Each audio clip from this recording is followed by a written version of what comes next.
Gets ko na yung mga magulang natin noon kung bakit pinagbabawalan nila tayong mag-boyfriend. But I feel like hindi nila masyadong na-elaborate why. Ang press release lang nila noon was, mabubuntis ka. Yun lang yung cost ng pakikipagrelasyon ng maaga. But now that I am an adult, if there's one thing as an ate na ma-advise ko sa mga kabataang babae ngayon, hindi lang pagbubuntis ang risk ng maagang pakikipag-boyfriend, but also pwedeng hindi mo rin makilala yung sarili mo kasi nga naka-locked in ka sa love life, lalo na kung teenager ka pa lang. Kapag kasi bata ka pa and nasa committed relationship ka na, feeling mo sila yung mundo mo eh. Like sa kanila umiikot yung mundo mo. And that is normal to feel dahil nga hindi pa develop yung frontal lobe natin. But the tendency is, hindi mo na de-develop yung standards mo kasi hindi ka nakakapag-explore and locked in ka sa isang tao. I'm not saying na mag-explore ka sa iba't ibang tao, okay? What I'm saying is, spend mo yung time mo, kilalanin yung sarili mo. Build yourself first para ma-reach mo yung full potential mo as a woman. And that includes your standards, your preferences, your taste, your non-negotiables, and most of the time, hindi mo pa yun alam kapag bata ka pa. Nahuhun and nade-develop yung mga bagay na yun through experiences and exposure. Hindi naman lahat, okay? There are women who were able to develop themselves kahit na may partner na sila early on. But for most cases na na-witness ko, hindi nila nasa-spread yung wings nila because of men. And the reason for that is, pwede ka kasing makatagpo ng lalaki na,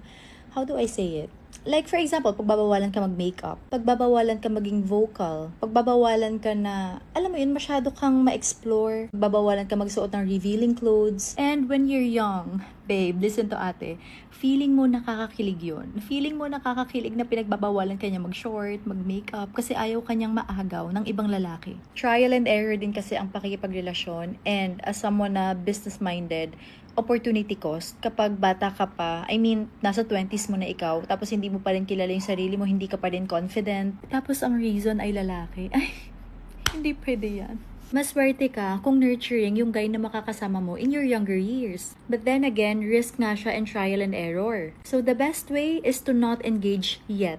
And actually, kahit adults ha, nagkakamali pa rin sa part na yun. So what more kung mas bata ka? But the thing is, if you have the foundation kasi, if you were able to establish and to build yourself, kahit insecure man yung tao na dumating sa'yo or makasama mo, kaya mong balikan yung sarili mo. Hindi ka magiging dependent emotionally and financially. So ano nga ba talagang point mo, Ate Pao? My point here